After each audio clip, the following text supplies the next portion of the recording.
We are well into our discussion about the vowels of an ultimate claims experience, and we've previously discussed how I had a video talking about the O of our vowels, ownership. So I asked a couple of our friends to step in here and shoot us back to that previous video. Good call.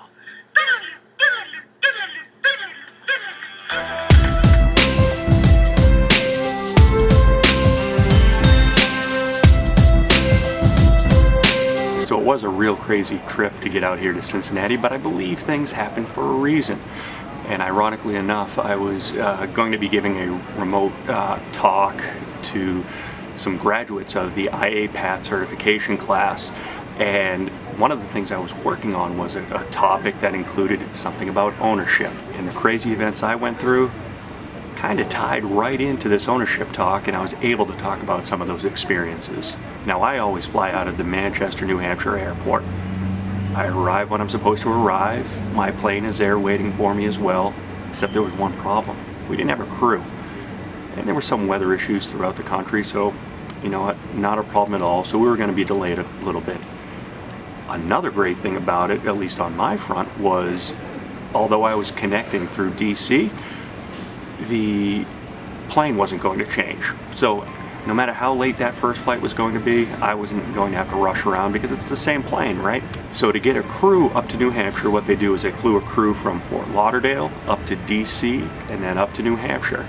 So it's about a 5-hour delay. Again, you know what? Things happen. I'm good with it. We finally get going.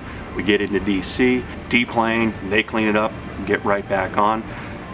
Except there was one little problem. My bag deplaned as well, even though I checked it in. So it decided to stay the night in DC. Now here's where the funky part comes in. I get into Cincinnati, it's about 1:30 or so in the morning, and I know the bag's not going to get there.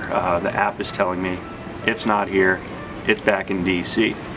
So I go visit the folks at the baggage claim area. What I was told is that absolutely we'll get it delivered to you, wherever you want it to be delivered. A couple of problems come into play there. One, I'm at a conference most of the day, so I won't be there to pick it up. And two, I'm staying in an Airbnb, so it's not like they could drop it off at a hotel front desk or something like that. So I was asking the woman specifically, what kind of time frames were we talking about here? So she looks into the computer, sees that the next couple of flights that are flying into Cincinnati from DC was 11:10 and a 4:01 in the afternoon. Now 11:10 in the morning and 4:01 in the afternoon. So there's a big range right there. And then she tells me that the delivery periods are every 2 hours after those flights. So I basically got a 12-hour window.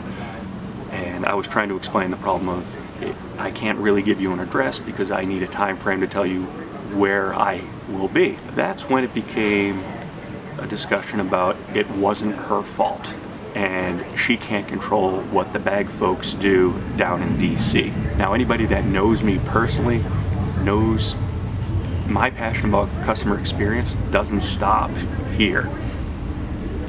I could be one of the worst customers on the planet because I know how important customer service is. I know what I do for my customers, and I expect the same level of service that I know that I will give. So when she wasn't taking ownership, man, that heated me up. But enough of that story. So like I was saying, one of the topics I was speaking about during this graduation ceremony was ownership. Now, Disney, we can all agree, is class of the field when it comes to customer experience for their guests at all of their resorts, their theme parks, you name it. And they put on classes for other businesses and other industries called the Disney Institutes. One of their main philosophies, or one of their principles that they talk about, is it's not your fault, but it is your problem. And no matter what industry we're talking about, we need to be thinking about this principle as well. Like I was talking to the folks graduating from IAPath, is in a claim situation, there are a number of things that could cause a problem leading up to your interaction with that customer. And although you didn't cause it, it's on you to resolve it. For example, the in-house adjuster may say something that isn't exactly accurate or a time frame that's not correct. And now the customer's calling you up and you need to do something about it. And that's what you need to do. Turning around and saying it's the in-house adjuster's fault, that's not going to cut it.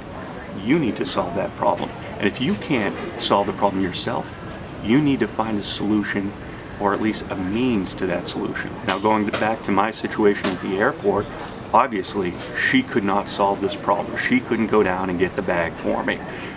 But she could find out different solutions for me and give me a better idea of how she could help me. And that would have changed my experience around completely. Now, if you're dealing with a customer and a situation comes up, don't pass the buck, man. Take ownership, solve that problem. JB out.